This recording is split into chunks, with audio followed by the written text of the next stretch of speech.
भजन संहिता अध्याय 19।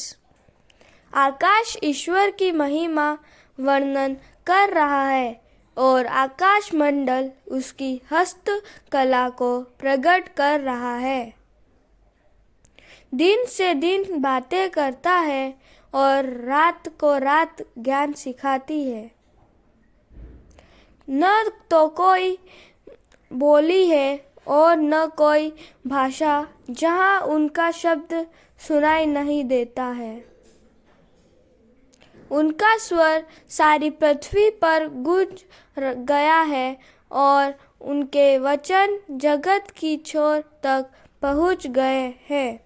उनमें उसने सूर्य के लिए एक मंडप खड़ा किया है जो दूल्हे के समान अपने महल से निकलता है।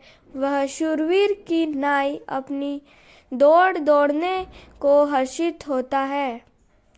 वह आकाश की एक छोर से निकलता है और वह उसकी दूसरी छोर तक चक्कर मारता है और उसकी गर्मी सबको पहुँचती है।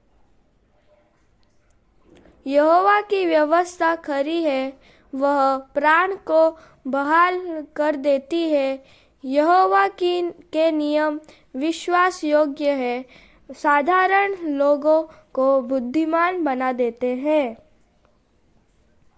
यहोवा के उपदेश सिद्ध है, हृदय को आनंदित कर देते हैं।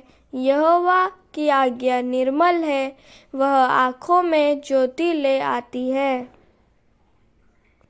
यहोवा का भय पवित्र है, वह अनंत काल तक स्थिर रहता है।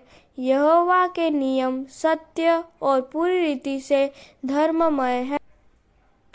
वे तो सोने से और बहुत कुंदन से भी बढ़कर मनोहर है। वे मधु से और टपकने वाले छत्ते से भी बढ़कर मधुर है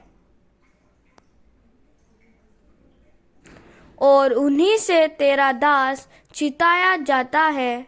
उनके पालन करने से बड़ा ही प्रतिफल मिलता है और उन्हीं से तेरा दास चिताया जाता है। उनके पालन करने से बड़ा ही प्रतिफल मिलता है। अपनी भूल चूक को कौन समझ सकता है? मेरे गुप्त पापों से तू मुझे पवित्र कर। तू अपने दास को ढिठाई के पापों से भी बचाए रख। वह मुझ पर प्रभुता करने न पाए, तब मैं सिद्ध हो जाऊंगा और बड़े अपराधों से बचा रहूंगा। मेरे मुंह के वचन और मेरे हृदय का ध्यान तेरे सम्मुख ग्रहण योग्य हो। हे यहोवा परमेश्वर, मेरी चट्टान और मेरे उद्धार करने वाले। आमीन।